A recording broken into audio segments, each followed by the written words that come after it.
This is Gospel Music Today. We're at the National Quartet Convention in Louisville, Kentucky, and we're talking to Robbie Edens of Providence Quartet. And Robbie, welcome to Gospel Music Today. Well, thank you, Ken. I appreciate you inviting us over to talk with you today. Now tell me a little bit about Providence Quartet. We started out about 4 years ago, brand new quartet with some guys that had all been singing for a while and with lots of experience. I've been singing since I was 19. I don't mind saying I'm 45 now. But just an opportunity to get back in after I've been out of gospel music for a little while. And these other guys have been with other quartets, and we just kind of all pulled our efforts and started Providence. And we're actually originally going to start as a trio. But it worked out that we found a really good bass singer, and we said it had to be somebody that would make a difference. And we found a really good bass singer from Irmo, South Carolina. And Rick Kutsos came along too and joined myself, Rob Shelton, and Toby Fricks in the original group. Since then, Rob's moved on. He went with the Dixie Melody Boys for a little while, and now we brought in Johnny Beecham, who used to be with Safe Harbor, and he's singing lead for us now. And in the last 4 weeks, we've added a piano player, which is Jim Corns, who was formerly with Blue Ridge and even with the Down East Boys back before that. Now, how many dates are we talking about in a year?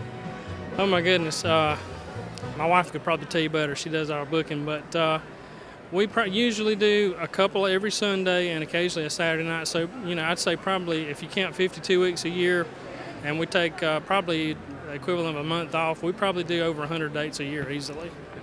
Now, is it a full-time position for the whole group? We all still hold full-time jobs during the week, which is a bit of a challenge, but on the weekends we travel faithfully about every week. So as far as being a full-time ministry, as far as it paying our bills and everything, no, it's purely just a ministry, and that's exactly how we like to treat that. And Lord's been good to us and blessed all of us with regular jobs during the week. It's just we got to get up in the morning and still go to work on Monday. So it's full-time in terms of hours and miles, isn't it? Exactly. As far as dates and miles and stuff, it feels like full-time.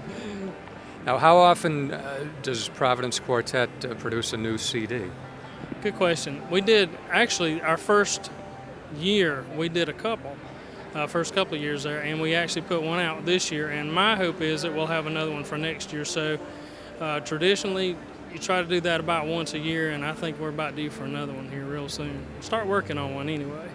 Now, what's the process? How do you decide what songs will go on a Providence Quartet CD? Good question. Lots of prayer.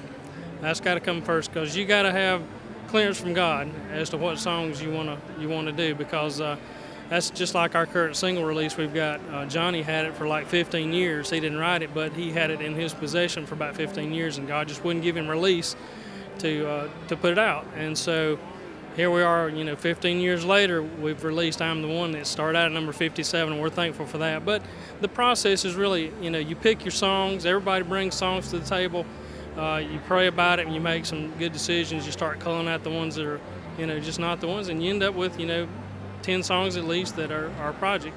From there, you go and usually the way we've done the ones in the past is Art Bain and myself will sit down and do the arrangements and come up with those, hire the band, cut the tracks first, and then go and do vocals later. And then you do your master mix, of course, afterwards. But prayer's the first thing. Do you learn the songs before you go into the studio? Yes and no. We know our songs usually before we go in the studio, but it's usually, if it's something that somebody's already done, you hear those folks sing it and they kind of do it their way. You have to put your own spin on stuff like that. So those change a little bit, but the majority of the time we end up learning our parts a lot of times in the studio, and Art teaches us those. He's an excellent vocal producer, and I'm thankful to have him. He's a part of our family, really. We worked with the Perrys a few years ago, and they had just released a new CD. And Gene asked them, "Can you sing one of the songs from the new CD?" And they said, "Well, we don't know it yet." Yeah. And that's when we realized what happens in the studio. Yeah, that's true, because a lot of times, and it's kind of funny, you hear a song even on the radio sometimes, and yet the group doesn't know it that well yet to be comfortable to do it out. So it takes a little polishing even after you kind of get it set to become comfortable enough when you can do it out.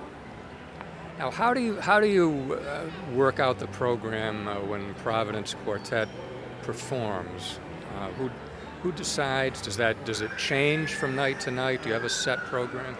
We kind of have a general starting setup. The first 3 or 4 songs we'll do are kind of a standard set, but if the Lord starts dealing otherwise, we got to follow His calling. It's something that we have to be mindful of and listen to, and be willing to heal, yield to His Spirit and what He needs us to do. If we need to minister to folks and slow down the tempo, and if we need to do invitation in the middle of the service, we can do that too. Just whatever the Lord leads us to do. But yeah, typical 3 or 4 songs start, but God's definitely in control the whole time. Robbie, thank you very much for talking to us on gospel music today. Thank you for having us again. It's a privilege to be here, and glad to see you carrying on the gospel. Now back to more gospel music today.